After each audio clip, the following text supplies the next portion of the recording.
Hola, buenas tardes, bienvenidos de nuevo a una reunión más de Plenilunio. En esta ocasión vamos a tocar el tema de Tauro, del Festival de Wesak, del Plenilunio de Tauro y un poco sobre el Concilio de Shambhala de 2025. Exactamente, el Plenilunio será el próximo lunes 12 de mayo a las 16 horas 55 minutos del tiempo universal coordinado.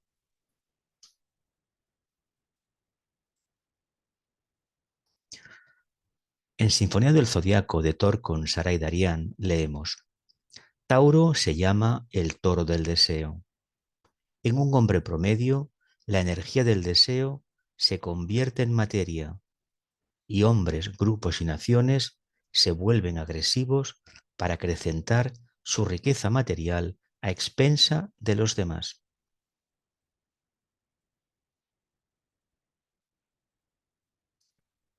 La festividad de Wesak es la de la liberación del despertar, de la transfiguración y del viaje hacia el hogar. En el momento exacto de la luna llena, la luz del ojo de Tauro brilla sobre el Cristo y él la transmite a la humanidad.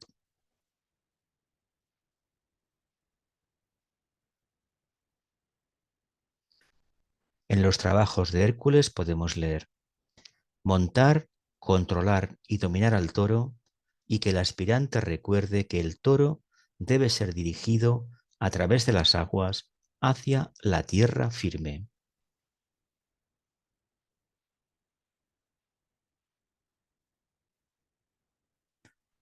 Tema mitológico del segundo trabajo de Hércules: la captura del toro de Creta, el símbolo del deseo. La creación del vehículo emocional. Nota clave: veo y cuando el ojo está abierto, todo se ilumina. Triángulo de constelaciones: Tauro, Escorpio, Sagitario, cuarto rayo de armonía a través del conflicto. El pétalo a desarrollar es la iluminación. Planetas regentes a nivel de personalidad: Venus, quinto rayo; a nivel de alma, Vulcano, primer rayo; y a nivel jerárquico iniciático, Vulcano, primer rayo también. Y la parte del cuerpo que rige Tauro se asocia con el cuello. El elemento tierra: el secreto de la cruz fija es el del alma, el del alma o el misterio de la entidad autoconsciente. El secreto de la cruz fija es el del alma o el misterio de la entidad autoconsciente.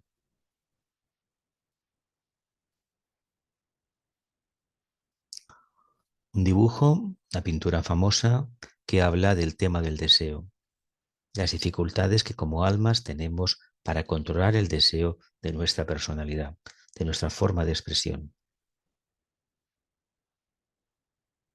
Plenilunio de Tauro. El Sol estará en Tauro el próximo lunes a la hora indicada, pero la Luna estará en el signo correspondiente, es decir, complementario a Tauro. La cruz fija se compone del eje horizontal Tauro, Escorpio y el vertical Leo, Acuario. Tauro y Escorpio tienen un cuarto rayo y Leo y Acuario expresan el quinto rayo. El Sol lo tenemos en Tauro y la Luna en Escorpio. Supone el nacimiento del vehículo emocional. Por lo tanto, hemos de entender que si en el primer trabajo de Hércules, Aries, empezábamos a sembrar prácticamente la semilla, a cuidarla de lo que iba a ser el vehículo mental andando el tiempo, pensemos que todavía ese vehículo, por la situación en que nos encontramos, el mental no está plenamente desarrollado en la mayoría del género humano. Y, sin embargo, sí que está bastante desarrollado, o no correctamente desarrollado, para ser más exactos, es el vehículo emocional, el vehículo de los deseos. Pero hay que tener en cuenta que este vehículo tiene la característica de movilizar toda la percepción que tenemos de la evolución. Es a través del deseo como uno se adentra en el sendero. Primeramente utiliza esta energía, que la podemos calificar también de volitiva o una voluntad destronada, porque no es una voluntad al bien, es una voluntad para la parte, para el yo separado, para la personalidad, concretamente propia de nuestro vehículo emocional. Este deseo nos lo da todo, nos lo puede solucionar todo, pero no obstante, antes nos genera todos los conflictos y sobre todo eso que llamamos ley del karma. Viene de la aplicación de este deseo, pero también es cierto que no hay otro patrón evolutivo hasta el momento. Hasta que no hay un punto en la evolución del ser humano que puede percibir las consecuencias del deseo, actuamos de manera instintiva. Y esto lo que le ha sucedido a esta humanidad y a nosotros también. Si nos hemos dado cuenta que el deseo nos ha llevado a un callejón sin salida, tenemos la obligación no de matar al deseo, sino de reconducirlo, de convertirlo poco a poco en aspiración. Entonces iremos limando las asperezas de vidas anteriores. Pero es un trabajo muy largo, muy constante. No es un trabajo mágico de un día para otro. Exige muchísima, muchísima tenacidad. La nota clave es veo y cuando el ojo está abierto todo se ilumina. El ojo de la mente tiene la tendencia ni más ni menos que ver las diferencias. El tercer ojo, el ojo de la verdadera intuición, no tiene ese problema. Ve la realidad tal como es, más allá de la apariencia. Y por lo tanto, lo que verá es ni más ni menos la luz que subyace detrás de todo lo manifestado. No olvidemos que la propia materia es luz, porque tiene un origen divino. Es la otra cara, el otro aspecto del Creador, su parte densificada. En este año 2025, además del Festival de Wesak, la llegada del Buda, la bendición del Buda, el plenilunio de Tauro, se celebra un concilio centenario. Estos concilios se realizan cada 25 años. Hay 4 en el siglo. Lo que sucede que también hay concilios menores cada 7 años. Y hay uno que básicamente es muy importante, el del primer cuarto de siglo, el del año 25 de cada siglo. Y en los últimos 200 años se han tomado por parte de Shambhala decisiones muy importantes, entre ellas implementar la corriente del propósito divino, del primer rayo. Esa corriente en un momento determinado hizo que en el siglo XIX prácticamente se disparara todo hacia adelante, la evolución. Pudimos ver los cambios que hubo en la tecnología y en las comunicaciones y también en el desarrollo de la conciencia. En el siglo XX, fruto de esa precipitación energética que se fue repitiendo poco a poco, se va dosificando siglo tras siglo, vinieron las guerras mundiales, un karma de la humanidad que tenía que ser ventilado especialmente en Europa. Y en España, por supuesto, también tenía su parte. Y tengamos en cuenta que este trabajo no ha acabado. ¿Hacia dónde nos puede llevar en la decisión de este concilio? Pues podemos apostar la idea general que tiene la jerarquía de las correctas relaciones humanas. La llegada del séptimo rayo, lo hemos visto clarísimo en el siglo XX, cómo toda la tecnología se ha perfeccionado a un grado increíble. Como antes máquinas que teníamos en casa que ocupaban un espacio enorme, ahora prácticamente con un teléfono celular, un teléfono móvil, lo tenemos todo. Digamos que eso es fruto de la síntesis de la energía eléctrica de Urano, de lo que es el séptimo rayo. Ahora bien, eso se debe de trasladar a la conciencia humana, volviendo nuestro comportamiento mucho más sencillo, más intuitivo y sobre todo prescindiendo de todo aquello que será superfluo, que ya no necesitamos. Entre ellas, una de las características que tiene este signo, Tauro, que es la acumulación de objetos. En el momento que uno acumula cosas, unos propiedades, otros discos de música, otros libros, otros amores, otros conflictos, cree que es más poderoso porque tiene más. Y no obstante, tener objetos e identificarnos con ellos es lo que realmente nos conduce al vacío, sobre todo a la crisis y al hundimiento de la conciencia. Por lo tanto, a una rueda muy difícil de escapar. Por lo tanto, tenemos la opción de cambiar. Y estas energías que vienen ahora y la precipitación que hará Shambhala cuando llegue el momento, porque no lo sabemos, se tomarán decisiones en este concilio, pero por la edad que tenemos la mayoría de nosotros, seguramente que tardarán décadas en aplicarse. Pero sí que hay que incidir en el tema del séptimo rayo, del nuevo orden social, no lo que circula por Internet, sino algo mucho más refinado y sobre todo las técnicas de las rectas relaciones humanas. Y con esto creo que podremos tener una idea de lo que podría acontecer a partir de este concilio. Tengamos en cuenta que milagros como los entendemos los seres humanos, actos mágicos que nos pueden ahorrar el trabajo, eso no existe en el camino esotérico. Concilio de Shambhala, concilio centenario.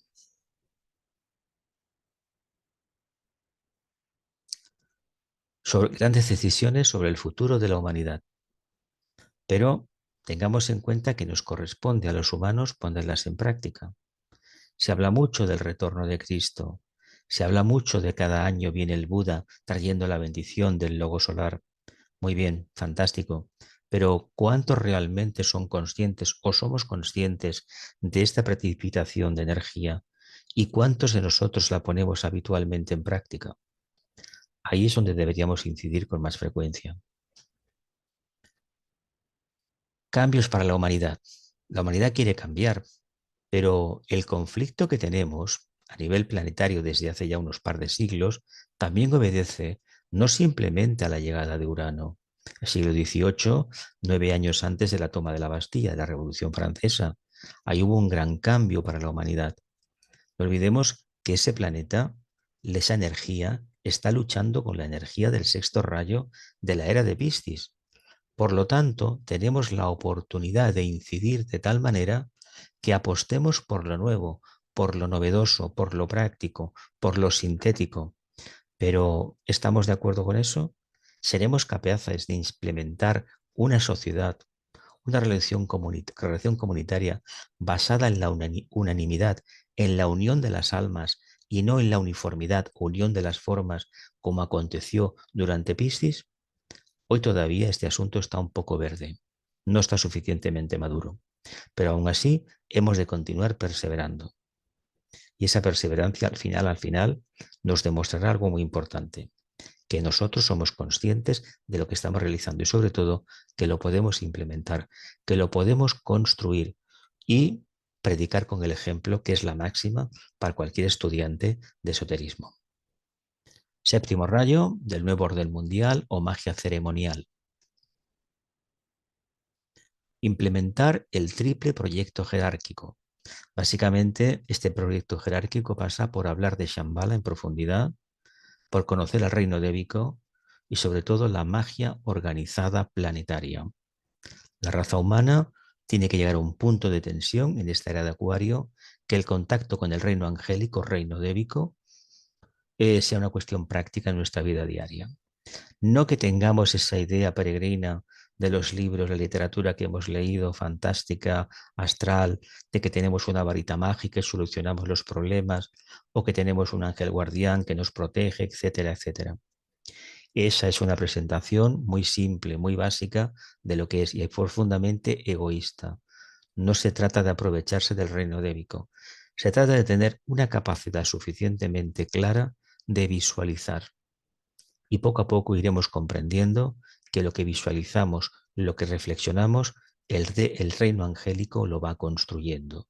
Pero compete a nosotros tener la visualización correcta. De lo contrario, lo que vayamos a construir no tendrá ningún sentido. Construir formas mentales que respondan al mayor bien para el mayor número. Lo que sería es algo así como el poder de la vida una y el amor del alma una.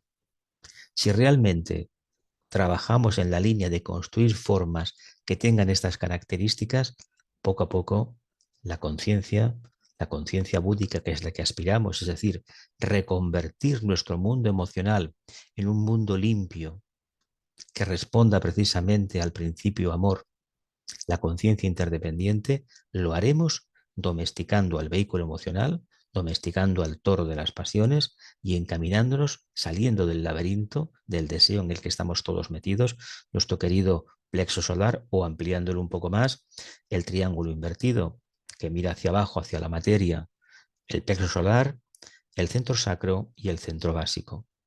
Si podemos sustraernos a esa influencia y saltar la gran muralla del diafragma, mejor que mejor. Y cuanto antes lo hagamos, mucho mejor también. Shambhala, reino débico, magia organizada planetaria. Debemos entender que llegará el momento cuando nos convirtamos en iniciados, que seguramente llegará cuando tenga que llegar, que el discípulo, el iniciado, establecerá contacto con Shambhala, pero precisamente lo va a hacer a través de la mónada, no como ahora que nosotros establecemos un contacto con el alma y tenemos el referente del punto medio, que es precisamente la jerarquía planetaria, el quinto reino, el reino de las almas liberadas. Nosotros, hoy por hoy, formamos parte de esa cuarta jerarquía creadora de mónadas triádicas individualizadas, que con la ayuda del ángel solar hemos conseguido hacer algo milagroso: salir poco a poco de la influencia de los espíritus lunares, sobre todo de aquellos grandes ángeles de la cadena anterior, la cadena lunar, que crearon lo más básico para que los cuerpos pudieran evolucionar. La presencia del ángel solar incentivó la evolución del cuarto reino, de la humanidad, de la raza humana, y estamos en un punto, un porcentaje elevado de gente que está en el sendero, hombres y mujeres de buena voluntad, que pueden percibir ya la presencia de Shambhala. De otra manera, responden al propósito divino, y esta respuesta al propósito divino debe ser incentivada. Porque a través de este trabajo, seguramente que en este presente siglo XXI y las décadas posteriores, o sea, final o el siglo XXII, ya veremos qué pasará, no estaremos aquí encarnados o habremos vuelto, no se sabe esto, veremos qué consecuencia hay la invocación a Shambhala. Pero repito, mientras no estemos en la tesitura de un proceso iniciático, como por ejemplo la tercera iniciación, la ascensión a la montaña, la redención de la sustancia, de la materia, no esté asumida, que equivale a integración de la personalidad, el tercer ojo abierto, el loto egoico construido, etcétera, etcétera, hasta que este punto no esté asumido, todavía Shambhala se nos presenta como algo muy lejano. Tuvimos un gran divulgador, un gran discípulo, un gran maestro también, Vicente Beltrán Anglada, que habló mucho de Shambhala. Y eso está en sus conferencias, en sus libros. Es muy importante tener esa información a mano para poder calibrar el alcance del tema que se trata. Y lo que he dicho antes del reino andébico, debemos ser conscientes que existe este reino, pero no solo los elementales que hemos leído en los cuentos de hadas, no los gnomos, las sílfides o las ondinas, o las hadas, sino algo mucho más profundo, un tipo de devas que tengan una evolución similar o superior mejor a la nuestra y que poco a poco, a través del silencio profundo, podamos establecer un vínculo para extraer sus indicaciones y crear ambientes sociales completamente diferentes y hablar del poder que tenemos trabajando la energía del séptimo rayo. Si lo miramos bien, el hecho de que esto se grabe a través de la sala Zoom y se distribuya por Internet, con respecto a hace 50 o 60 años, esto es un auténtico milagro. Prácticamente, antes había otros métodos. En el siglo XIX había pocos métodos electrónicos, por no decir ninguno, pero ya había intentos de telefonía, de bombilla eléctrica, telegrafía sin hilos, etcétera, etcétera. Pero tengamos en cuenta que lo que se trata ahora es de poner esta magia al servicio de la humanidad, ni más ni menos creando correctas relaciones humanas, es decir, aplicando la voluntad. Y para eso, la voluntad al bien, y para eso la buena voluntad a nivel humano, para eso necesitamos reconvertir nuestro vehículo emocional, que hoy por hoy es negativo, es muy susceptible a los cambios de humor ambientales, a lo que me dirán, a lo que no me dirán, y convertirlo en un vehículo plenamente purificado, limpio, que sea capaz ni más ni menos de establecer una ligación con lo que sería el subplano búdico del plano físico cósmico.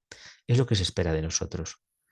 El sendero consiste prácticamente en alcanzar la mente abstracta, porque la concreta ya la desarrollamos como personas, pero llegado a un punto, esa mente abstracta dará un salto y ya dependeremos de la intuición. Ojalá esta intuición estuviera ya a nuestro alcance y pudiéramos depender de ella, no como ahora, que perdemos muchísimo tiempo diseccionando las cosas o cualquier situación. Tenemos una cierta capacidad de discriminación clarísima, pero carecemos de discernimiento, de esa capacidad intuitiva de buscar la síntesis. Todavía no es un privilegio de unos cuantos a nivel planetario. Trabajo número 2 de Hércules. La captura del toro de Creta. Las fechas que hay aquí, 21 de abril, 20 de mayo, son orientativas. A veces puede variar un día. Dice, aquel que preside habló al maestro del hombre cuya luz brillaba entre los hijos de los hombres, que son los hijos de Dios. ¿Dónde está el hombre que se mantuvo con poder delante de los dioses? Recibió sus dones y entró por el primer portal abierto de par en par para trabajar en su tarea. Él descansa, oh gran presidente, y reflexiona acerca de su fracaso. Se lamenta por Abderis y busca ayuda dentro de sí mismo. En el anterior trabajo, el tema mitológico de las yeguas devoradoras de hombres, Hércules entrega las yeguas, que son las ideologías, y se las deja a la personalidad Abderis. Y evidentemente, la personalidad sin la presencia del alma no es nada.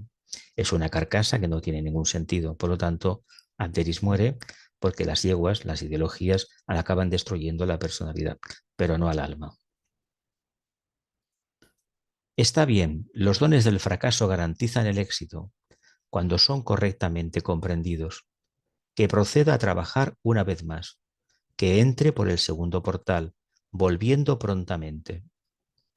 El segundo portal estaba abierto de par en par, y desde la luz que velaba la escena distante, una voz emergió y dijo, pasa a través del portal, sigue tu camino, realiza tu trabajo y vuelve a mí informándome sobre el hecho.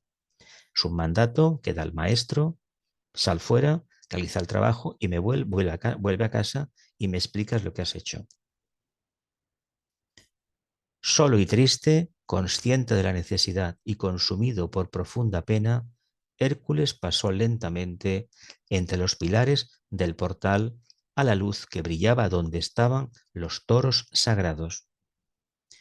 En el horizonte se levantaba la hermosa isla donde moraba el toro y donde hombres arrojados, valerosos, podrían entrar en ese vasto laberinto que los atraía hasta el aturdimiento, el laberinto de Minos, rey de Creta, el guardián del toro.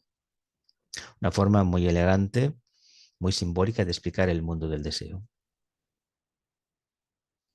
Cruzando el océano hacia la soleada isla, aunque no se nos dice cómo, Hércules emprendió su tarea de buscar y encontrar al toro y conducirlo al lugar sagrado donde moran los hombres de un solo ojo, los famosos cíclopes.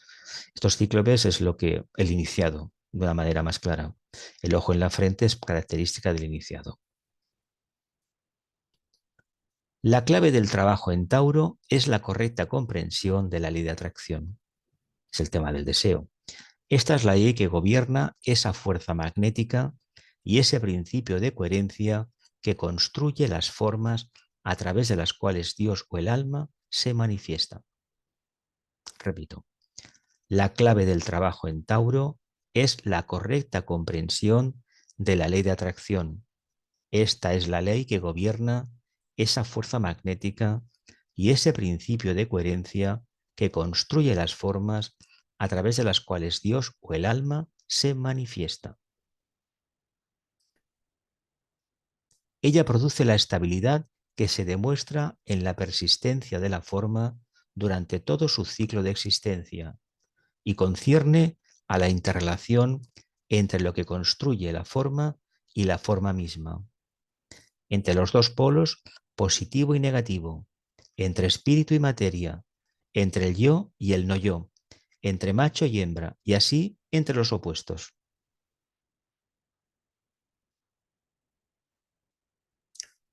Este texto procede de los trabajos de Hércules. Dice, Minos, el rey de Creta, poseía un toro sagrado, al que guardaba en la isla de Creta. Euristeo mandó a buscar a Hércules y le dijo que era necesario capturar al toro y traerlo desde la isla a tierra firme. No fueron dadas instrucciones de cómo debía ser ejecutado esto, y todo lo que Hércules sabía era que el toro era sagrado, que había nacido del mar y que su destino era ser ofrecido en sacrificio a Minos. Hércules, por lo tanto, viajó a Creta y buscó por toda la isla, persiguiendo al toro de lugar en lugar, hasta que por último lo acorraló. No fueron dadas instrucciones de cómo debía ser ejecutado esto, y todo lo que Hércules sabía era que el toro era sagrado, que había nacido del mar y que su destino era ser ofrecido en sacrificio a Minos.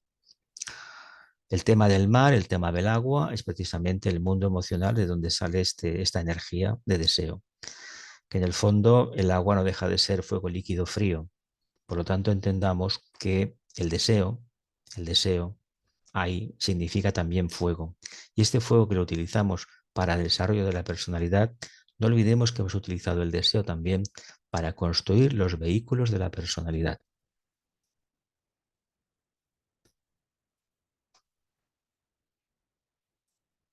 Entonces se nos relata que Hércules condujo al toro como si fuera un caballo, al toro al otro lado de la isla y a través de las aguas que separaban a Creta de la tierra firme, y así lo trajo a la ciudad de los cíclopes.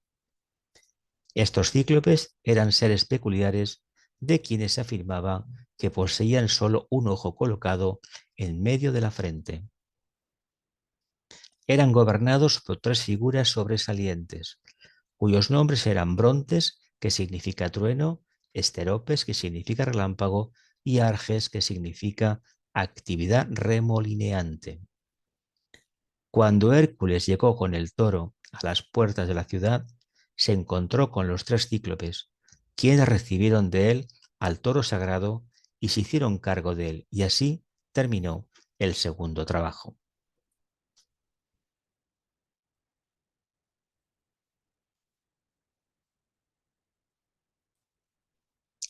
Festival de Huesac. Por lo tanto, agrega, permítanme arrojar luz sobre esto citando el antiguo comentario. Cuando la luz ilumina las mentes de los hombres y agita la luz secreta dentro de todas las formas, entonces aquel en quien vivimos revela su oculta y secreta voluntad iluminada.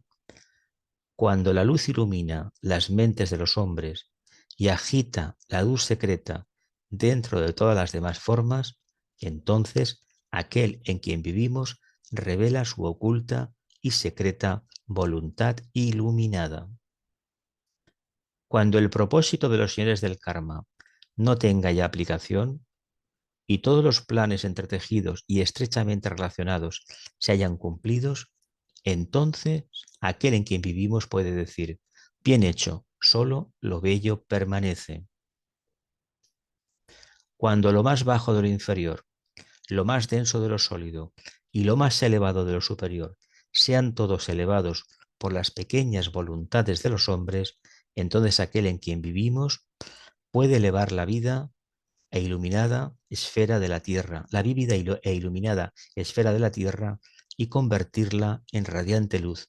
Entonces otra voz más extensa le dirá, bien hecho, sigue adelante, la luz brilla.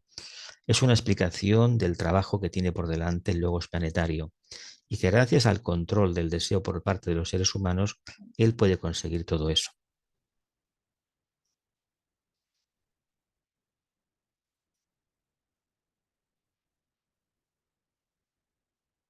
El tema del deseo, la búsqueda de la luz, el minotauro, el tema de la iluminación, el laberinto, el hilo de Ariadna. Al minotauro se le representa como un ser humano con cabeza de toro. Es igual que el tema de Leo se representa a un ser humano también con cabeza de león. Ponemos el símbolo del león y aquí ponemos el símbolo del toro. Pero viene a ser exactamente lo mismo. ¿En qué consistía esto? Conseguía encontrar a través de ese hilo de Ariadna, a saber que conducía al centro del laberinto, realmente dónde estaba el deseo, dónde estaba la raíz del deseo. Recuerdo hace años haber escuchado alguna conferencia de Vicente o leído algo de él en el que decía que él visualizaba una pantalla con puntos de luz y cada punto de luz era un deseo. Tiraba del hilo de este punto y al final llegaba a la raíz de ese deseo. Tengamos en cuenta que eso es un ejercicio de preparación, de trabajo de muchos años. Queremos buscar la luz. La luz la encontraremos siempre y cuando el mundo del deseo esté puesto al servicio del alma. De otra manera, Cuando te establezcamos la reconversión de la polaridad de nuestro vehículo emocional, abocado a todas esas concretas, a la acumulación sin ton ni son, o adquirir cosas absurdas pensando y creyendo básicamente que nos van a ir mejor. Y es todo lo contrario. Esta luz está en todas partes, pero para tener luz hay que alejarse de la creencia, hay que convertirse en conocedores. Hemos de cambiar el sexto rayo de devoción e idealismo por un rayo mucho más práctico, el quinto rayo de investigación o ciencia. Hemos de convertirnos en mentales. ¿Qué quiere decir esto? No vamos a dejar de lado nuestro mundo emocional, porque eso está con nosotros. Lo que sucede es que este mundo emocional no nos va a presentar tantos problemas y tantos espejismos como hace actualmente. El gran problema del mundo emocional es que no pasamos ningún filtro, nos lo creemos todo lo que nos dicen y en estos tiempos con las redes sociales, ese Kurukshetra humano se está viviendo el problema del deseo y a dónde llega ese deseo y de qué manera se puede engañar a la población. Pues hay que decir una cosa, si la población quiere engañarse, que se engañe a sí misma. Pero si tenemos un poquito de conciencia, pasemos por el tamiz del sentido común toda la información que nos llega. Seguramente habrá muy poca información de la que nos llegue que merezca la pena analizar. El resto se va a quedar por el camino. Así que vivimos dentro de un laberinto, sigamos este hilo intuitivo que nos va a llevar directamente al centro del laberinto, y el laberinto es nuestro mundo emocional, la personalidad también, si se puede por extensión, y que nosotros somos estos minotauros que debemos trabajar el deseo, debemos reconvertirlo en aspiración. Se trata de construir el vehículo emocional. Cuanto antes nos demos cuenta del trabajo, seguramente nos ayudará, como estamos en Tauro, conocer un poco el mito de Escorpio, en qué consistió la búsqueda de la parte oscura. La parte oscura somos nosotros, que por alguna razón no queremos reconocer. Si no queremos reconocer a esta parte oscura, todos los vehículos de la personalidad son duales. La mente es dual. Tiene una parte concreta, kama manásika, y una parte abstracta que muchas veces rehuimos tocarla. ¿Por qué? Porque nos da una visión que está muy alejada de lo que en el día a día nos gusta tanto. Tiene dos notas claves muy importantes. La nota del alma la conocemos muy bien. Veo y cuando el ojo está abierto todo es luz. Este es el aspecto alma. Pero la personalidad dice que la lucha sea perseverante.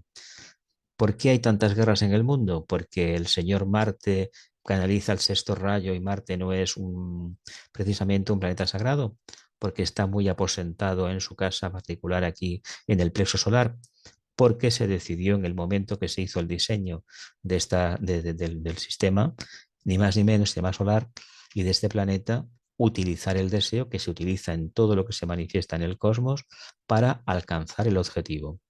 Pasamos de lo más concreto, vamos puliendo etapas y etapas y etapas y etapas hasta que llegamos realmente a la consumación de un vehículo emocional que está limpio, que está transparente, que está aquietado y que responde cada vez más a la presencia del alma. Y por lo tanto, este vehículo va a canalizar esa energía que conocemos todos, búdica, con el nombre de amor o conciencia interdependiente. Ese trabajo de búsqueda interior que nos llevará a enfrentarnos precisamente con el otro toro que tenemos dentro, que es la hidra de Lerna, es la prueba de la segunda iniciación. Y la iniciación esta es la más compleja de obtener en el planeta Tierra para esta humanidad. Es un planeta que básicamente es agua, nos movemos por los conflictos. Si no hay conflictos, no espabilamos, no somos capaces de avanzar y todo esto nos tiene que llevar ni más ni menos a la conclusión de que necesitamos hacer un cambio. Cuanto antes percibamos este cambio, cuanto más apostemos por nosotros mismos y no por seguir las pruebas, las indicaciones de personas que seguramente tendrán buena fe, no lo pongamos en duda, pero todo lo que no pase por el filtro interior no nos vale. Tauro, el toro, astrología esotérica. Dice es el segundo que después de la reorientación que precede al discipulado, produce cambios y oportunidades para el discípulo. Se lo denomina además el signo del mayor incentivo de la vida, porque Tauro es el símbolo del deseo en todos sus aspectos. Tauro es el símbolo del deseo en todos sus aspectos.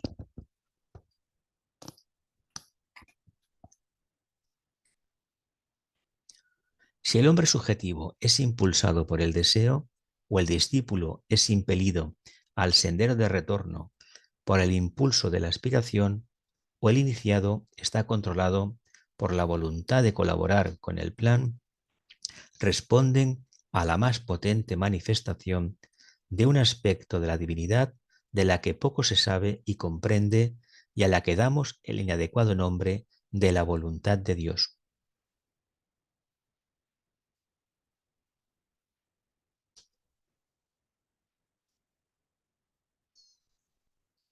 Voluntad, poder, deseo, aspiración, ambición, móvil, propósito, impulso, incentivo, plan.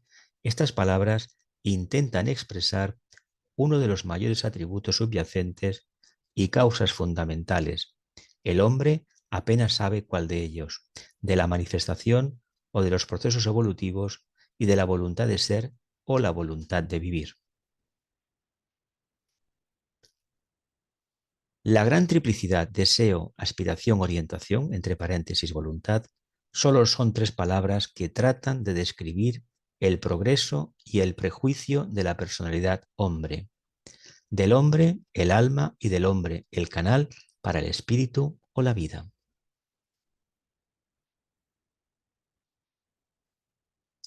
Las tres señalan inadecuadamente la causa de la triple expresión que reside en todos los acontecimientos y progresos y eventos en tiempo y espacio.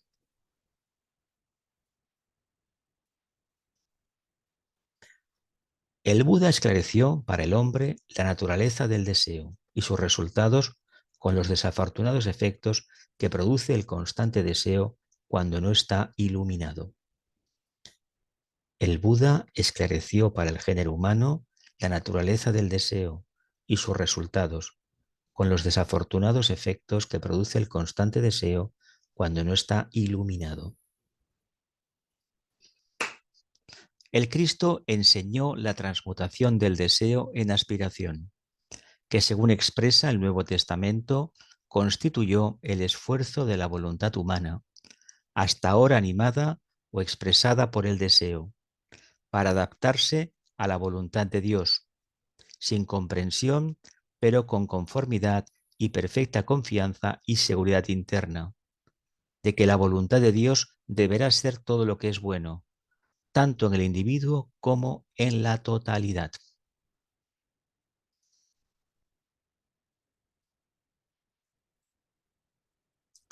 Ahora que la fuerza de Shambhala comienza a fluir en el mundo, el hombre busca otra interpretación de la voluntad de Dios, que no implique como hasta ahora la ciega obediencia y la ineludible aceptación de los inescrutables dictados de una potente e inescudriñable providencia, sino que traerá una colaboración comprensiva del plan divino y una fusión iluminada de la voluntad individual con la gran voluntad divina para el mayor bien de la totalidad.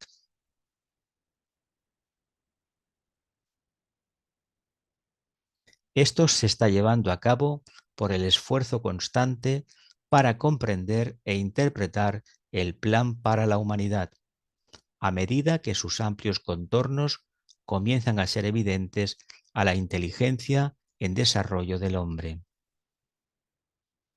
Todo esto implica una creciente respuesta por parte del hombre a las influencias entrantes de Shambhala y la consecuente evocación del aspecto voluntad de la naturaleza humana.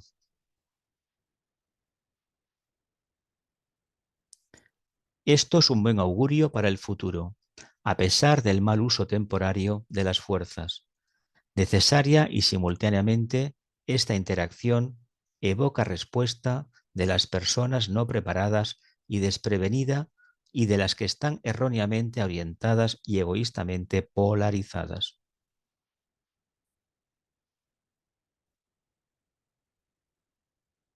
Podría señalar que así como la era acuariana viene a la manifestación para nuestro planeta, trayendo en su estela la percepción universal de las nuevas expresiones de la síntesis del mundo, los intereses humanos y la religión mundial, así la humanidad, el discípulo mundial, comienza a ser influido por el Tauro, lo cual traerá en esta época la reversión de la rueda de la vida para esos miembros de la familia humana que estén preparados y son hoy numerosos. Tauro está forjando el camino para el esperado avatar, el cual vendrá en el momento adecuado, personificando en sí la voluntad de Dios, la divina voluntad al bien, la paz por medio de la comprensión y las correctas relaciones entre los hombres y entre las naciones. Estimula en el individuo la voluntad de poder y fomenta la errónea integración de la personalidad y la imposición de sus deseos.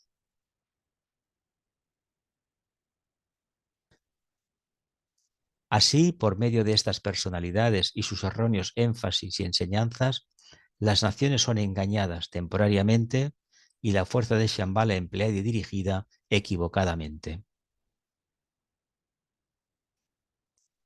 La influencia taurina debe ser considerada hoy como de excesiva potencia, particularmente desde el ángulo de los valores espirituales subjetivos. Tauro es el regente y la influencia guiadora de lo que está ocurriendo en todas partes.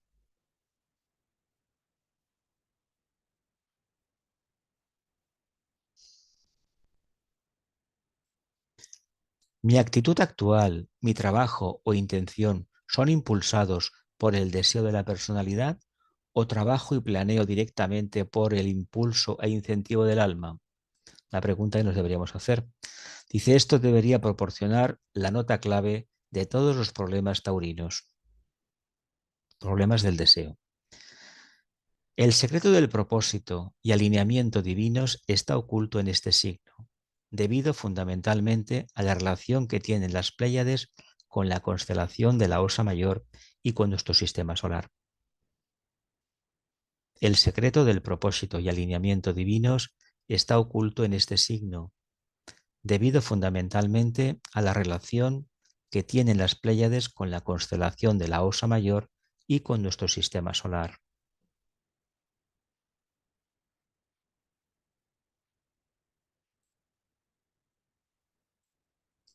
El ojo áureo de Tauro indica el camino a quienes tienen análoga visión. El oro responderá también algún día y pasará de oriente a occidente, en una horrible época en que el anhelo de acaparar el oro regirá la parte inferior, el aspecto personalidad de los hombres y de las naciones. Alice Bailey. El toro de la vida, el toro de la forma, dirige la búsqueda del oro, la riqueza del dinero y de la divina luz dorada. Ambos deben encontrarse y al encontrarse chocarán y así desaparecerá el oro. Es decir, una transmutación de la relación que tenemos con los bienes materiales. La triplicidad terrena de Capricornio, Virgo y Tauro forma un triángulo de expresión materialista, muy interesante cuando se lo estudia desde el ángulo de la ronda común del zodíaco, seguida por la humanidad común y no desarrollada, o desde el ángulo del discípulo, donde el sendero del progreso zodiacal está revertido.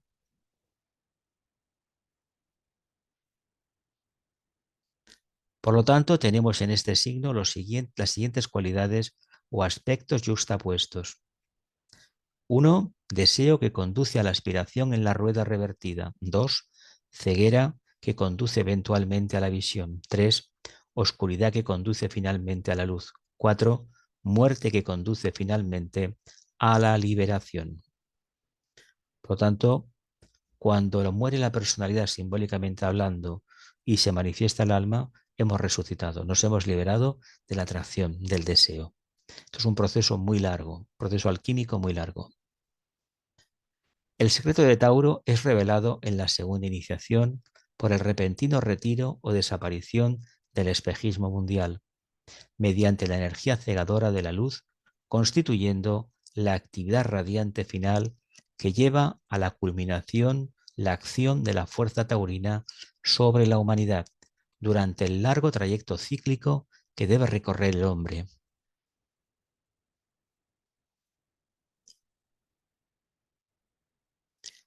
El individuo efectúa en pequeña escala lo que la humanidad en su totalidad realizará cuando reciba la iniciación en Tauro. Los dos rayos que afectan directamente al signo son, como hemos visto, el quinto por intermedio de Venus y el primero por intermedio de Vulcano. Ambos, cuando son considerados en combinación con la Tierra, expresión del tercer rayo, demuestran una combinación de rayos muy difícil, pues todos pertenecen a la línea de primer rayo de energía. Primer rayo, el rayo de voluntad o poder. Quinto rayo, el rayo de conocimiento concreto o ciencia. Tercer rayo, el rayo de inteligencia activa o adaptabilidad.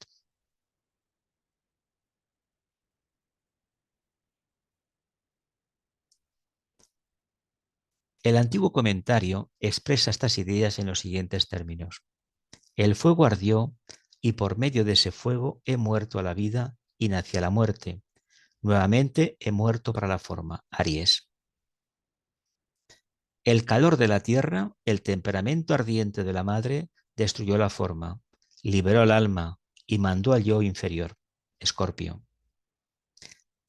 Las aguas ahogaron al hombre, el pez desapareció, luego reapareció y solo para morir, o si no para morir y traer la salvación. Piscis.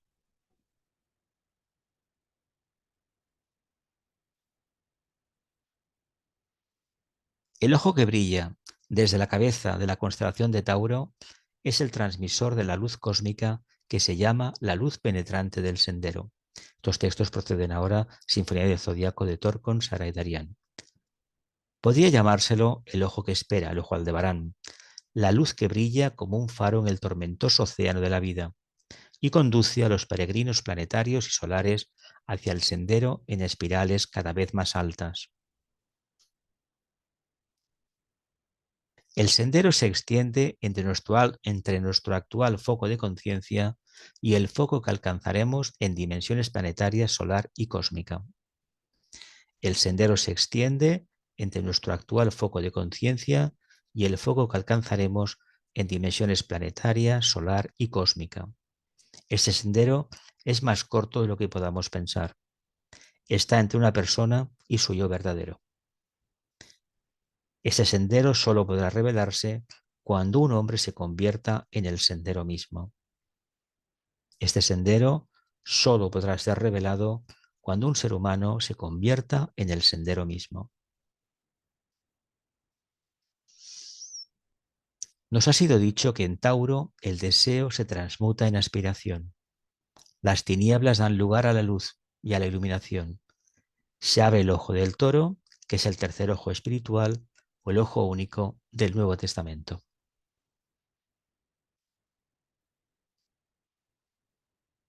Si tu ojo es único, dijo Cristo, todo tu cuerpo estará lleno de luz. Si tu ojo es único, dijo Cristo, todo tu cuerpo estará lleno de luz. Este ojo único ocupa el lugar de los dos ojos del yo personal. Este ojo único ocupa el lugar de los dos ojos del yo personal. La atención del hombre se enfoca en el logro espiritual. La atención del hombre se enfoca en el logro espiritual. Recorre el sendero del discipulado. Recorre el sendero del discipulado.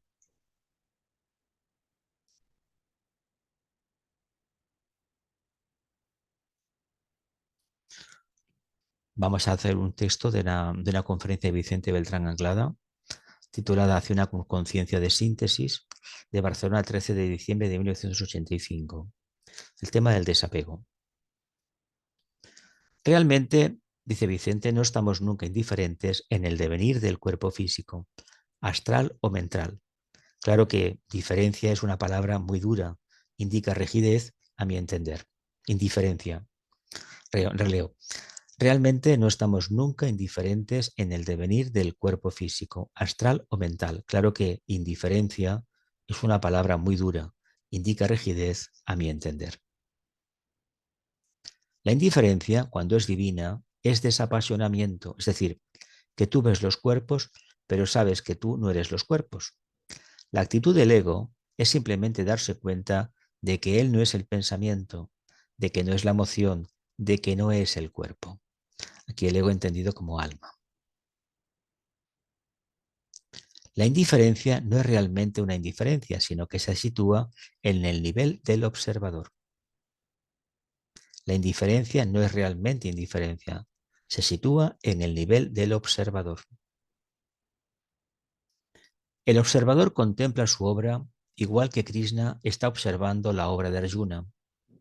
Y esto, naturalmente, hay que darse cuenta de que todo se va encadenando en virtud de la ley desagrada de analogía.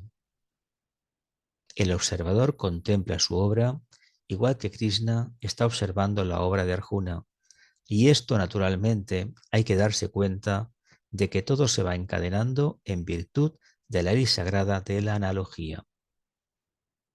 Entonces, ¿cuándo estamos realmente indiferentes o divinamente indiferentes a las cosas? Cuando observamos aquello que nos afecta con entera impersonalidad, sea el problema que fuere, sea cual fuere el cuerpo afectado. Aquí está la clave. Entera impersonalidad.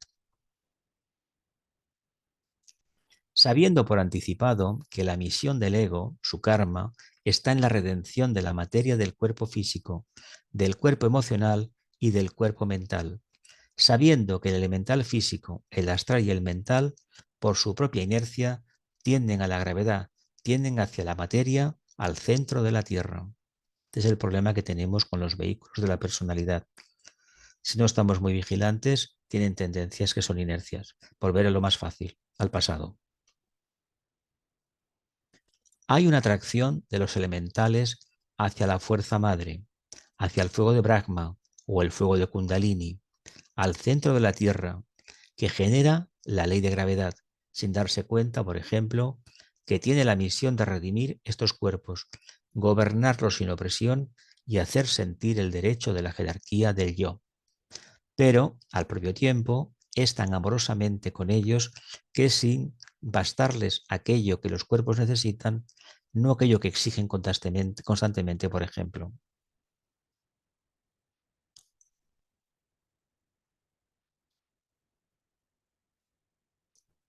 El deseo es algo vivo, es un elemental del fuego del deseo.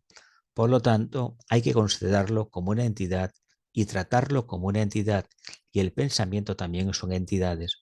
Los pensamientos, y por lo tanto, hay que observarlos de una manera muy desapasionada para no adherirnos al fuego de los pensamientos, ni el fuego de los deseos, ni el fuego del instinto que está dentro del cuerpo físico.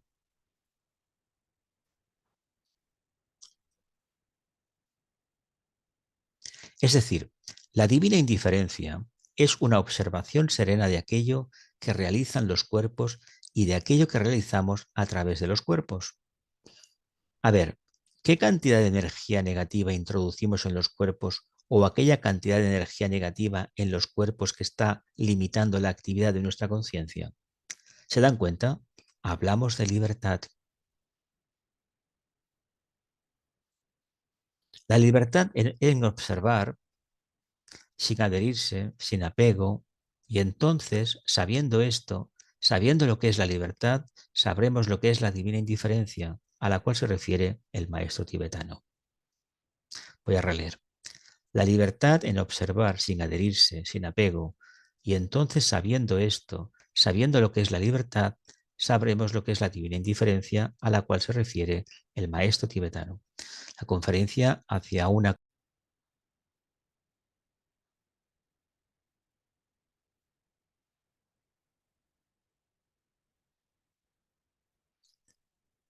Ahora os voy a leer unos textos de dos directoras de la Escuela de Arcana de Ginebra, una de los años 80 y otra de los años 90. Esta pertenece a Marianne Hugleman, directora del centro de 1987.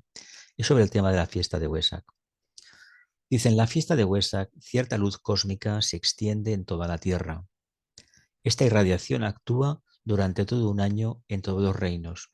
Así es que a lo largo de los siglos, la iluminación gradual de nuestro planeta se ha producido por el intermedio de la humanidad, en los reinos inferiores.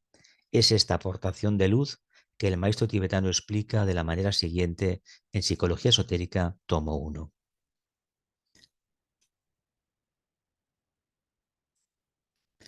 La cualidad de la luz que promueve y nutre el crecimiento, la vitalidad y la fertilidad de los reinos de la naturaleza han cambiado varias veces durante las épocas y a medida que lo han hecho, ha producido las correspondientes mutaciones en el mundo fenoménico. Desde el punto de vista esotérico, todas las formas de vida de nuestro planeta son afectadas por tres tipos de sustancia de la luz y en los momentos actuales un cuarto tipo hace sentir gradualmente su presencia.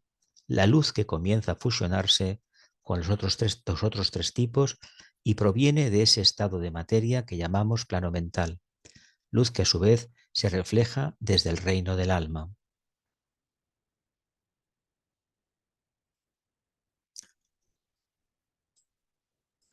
La electrificación del planeta mediante el difundido uso de la electricidad es una de las cosas que está inaugurando la nueva era y ayudará a que se produzca la revelación de la presencia del alma. Dentro de poco tiempo, dicha intensificación llegará a ser tan grande que ayudará materialmente a rasgar el velo que separa el plano astral del plano físico. Por una parte, afectará al ojo humano y hará que la actual esporádica visión etérica sea un acervo universal. Por una parte, afectará al ojo humano y hará que la actual esporádica visión etérica sea un acervo universal, la visión interna. Pondrá dentro del radio de nuestro alcance la gama de los colores infrarrojo y ultravioleta y veremos lo que está oculto actualmente. Todo esto tenderá a destruir la plataforma de los materialistas y a preparar el camino, primero, para admitir el alma como una hipótesis sólida y segundo, para demostrar su existencia.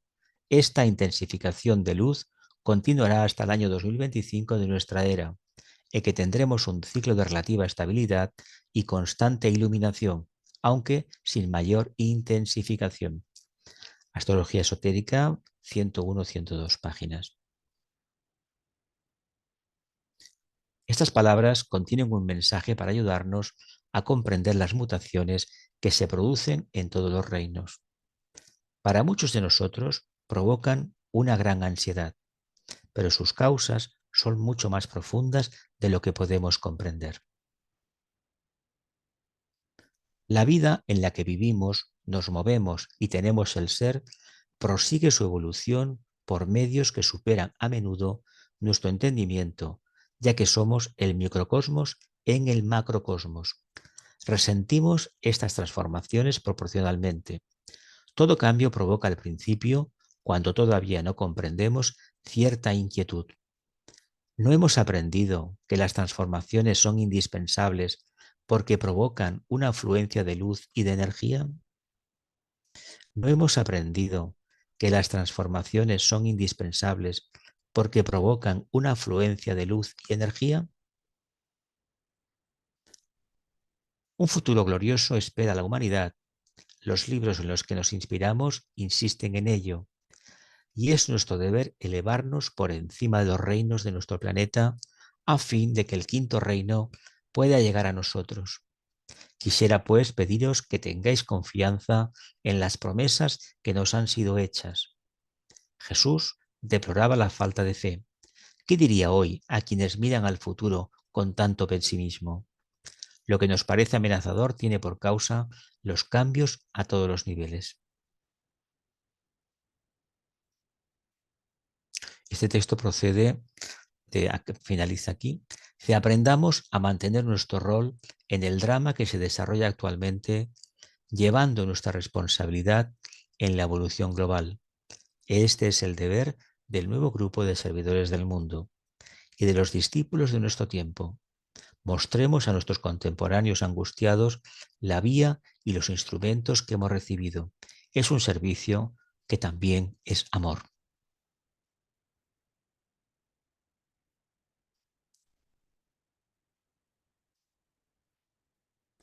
Y este texto procede de Esther Rodríguez Costas del año 1995, también en aquel momento directora del Centro de Ginebra, de la Escuela Arcana, que viene ahora. En la luna de Tauro se celebra la fiesta de Huesac, que es la gran fiesta espiritual de Oriente. Los plenilunios de Aries, Tauro y Géminis están íntimamente relacionados. 1946 marcó el comienzo de un nuevo ciclo de relación entre estos plenilunios. La importancia de este acontecimiento es tal que el progreso humano desde ese año no ha cesado de aumentar. Uno de los aspectos más importantes es la educación, a una escala casi planetaria, ya que es la expresión externa del trabajo de las fuerzas del bien por elevar el nivel de conciencia de la humanidad. La educación es la expresión primaria de la sabiduría, es decir, de un desarrollo del aspecto mental de la humanidad. Una vez que se ha desarrollado la mente, es necesaria su iluminación, ya que la expresión "la mente mata" quiere decir que si la mente no está regida por los valores espirituales, se transforma en un instrumento de materialismo, del egoísmo, y da como resultado un retroceso en el desarrollo evolutivo.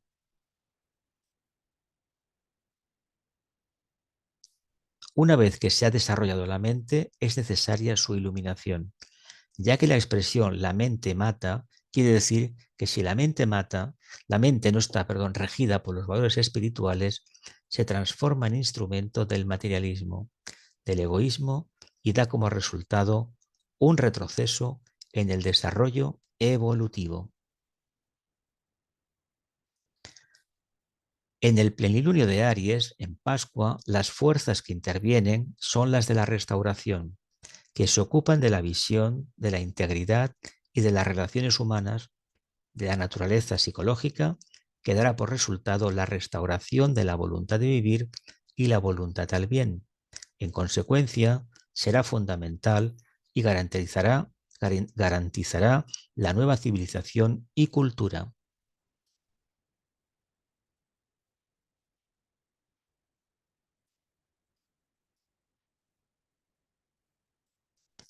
Buda es el organizador de las fuerzas de iluminación, que están siempre presentes en la Tierra, pero a una escala muy pequeña. Buda, el portador de la luz desde lo alto, señaló en sus 4 nobles verdades la dificultad humana y su cura. Su mensaje puede ser parafraseado en las siguientes palabras: cesen de identificarse con las cosas materiales, adquieran un exacto sentido de los valores espirituales, cesen de considerar las posesiones y la existencia terrestre como de principal importancia, sigan el noble óptuple sendero, el sendero de las relaciones rectas, rectas relaciones con Dios y entre sí. Así serán felices. Cesen de identificarse con las cosas materiales. Adquieran un exacto sentido de los valores espirituales. Cesen de considerar las posesiones y la existencia terrestre como de principal importancia. Sigan el noble óptuple sendero, el sendero de las rectas relaciones con Dios y entre sí. Así serán felices.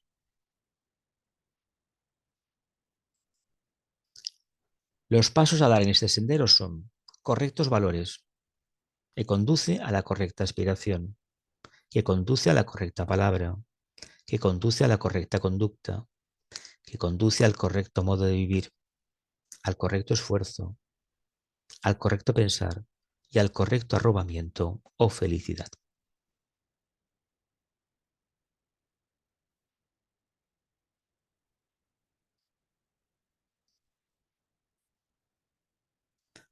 Buda pudo señalar la meta e indicar el camino porque había realizado la plena iluminación. Cristo fue el ejemplo de aquel que alcanzó la meta misma. En la luna llena de Tauro, las energías que recibimos directamente de Buda y pasan a Cristo son las energías del primer rayo, de la voluntad al bien, energía que viene directamente del centro donde la voluntad de Dios es conocida, es decir, Shambhala.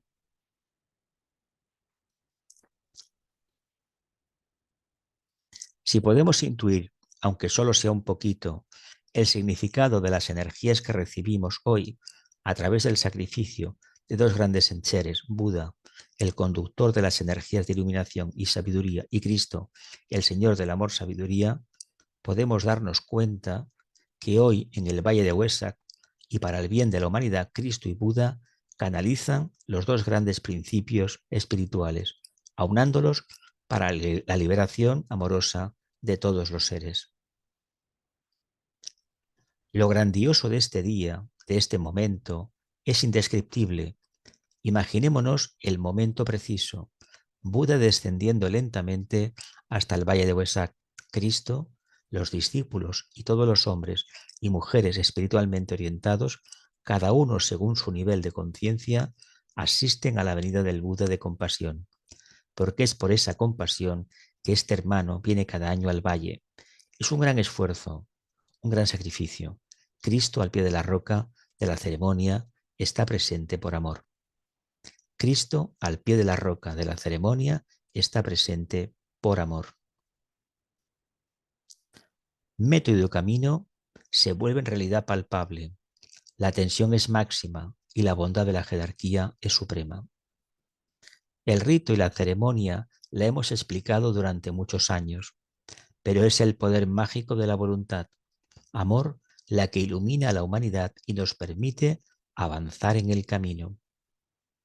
El rito y la ceremonia la hemos explicado durante muchos años, pero es el poder mágico de la voluntad amor la que ilumina a la humanidad y nos permite avanzar en el camino. Un gran triángulo de fuerza será llamado a actuar durante los 5 días, 2 días antes, el día de la luna llena, que es llamado el día de la salvaguarda, y 2 días después de distribución, que constituirá el núcleo por intermedio del cual trabajarán las fuerzas de la iluminación, las 3 vidas que controlan las energías que se esperan serán liberadas para la iluminación de la humanidad son el Señor del mundo, la luz de la vida misma, el Buda, el Señor de la sabiduría, que trae luz espiritual a la jerarquía y revela el propósito divino, Cristo, el Señor del amor, que presenta la demanda a la humanidad y actúa como agente distribuidor de las fuerzas de la iluminación. Es un gran esfuerzo de servicio a la humanidad el que realizan estos grandes seres cada año para ayudar a la humanidad a avanzar en el camino hacia la felicidad. Unámonos a este esfuerzo, contemplemos juntos la ceremonia que tiene lugar en Huesac.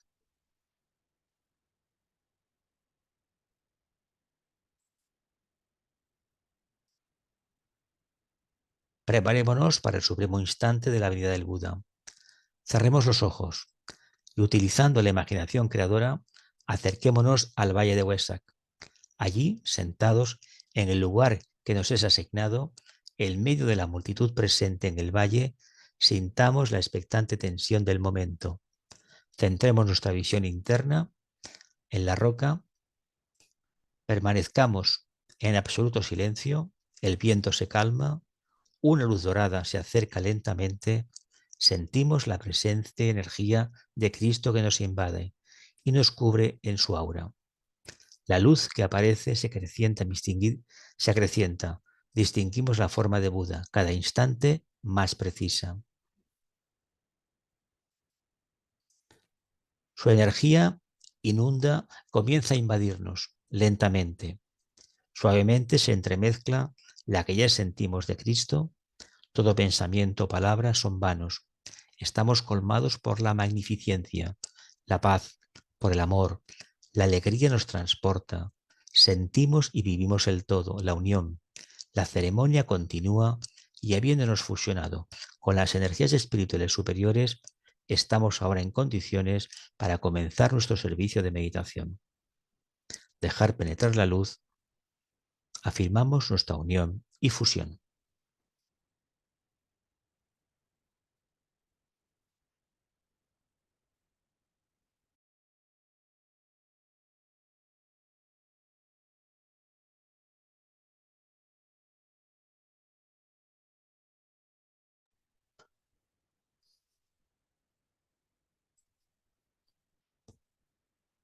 Ya estamos finalizando.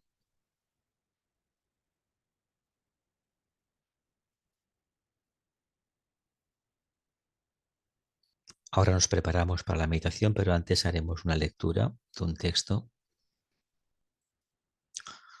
Se ha pensado que las ovejas iban al cielo y las cabras al infierno. Es todo lo contrario. La cabra en Capricornio es el iniciado y desde un cierto ángulo esotérico, las cabras van al cielo porque ellas funcionan en el nivel espiritual que es el cielo. Las ovejas permanecen en la tierra, la que después de todo es el único infierno que uno puede posiblemente predicar, hasta que dejen de ser ovejas, hasta que aprendan a tener pensamiento individual, hasta que se transformen en cabras, escalen la montaña y cambien la posición de seguidores por la de buscadores independientes.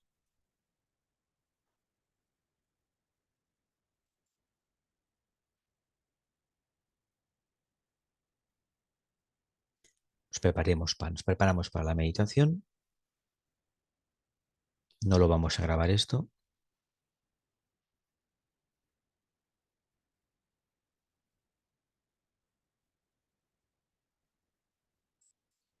Nota clave esotérica para el alma. Veo y cuando el ojo está abierto, todo se ilumina. Veo y cuando el ojo está abierto, todo se ilumina.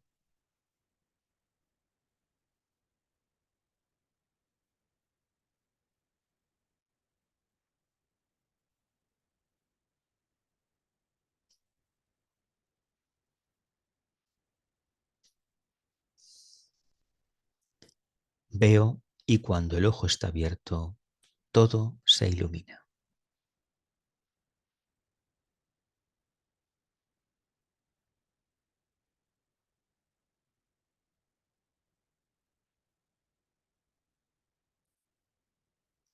Gracias a todos por el servicio. Nos volveremos a encontrar el próximo mes, en junio, para celebrar el Festival de Géminis, Día Mundial de Invocación, también conocido Festival de la Humanidad o del Cristo.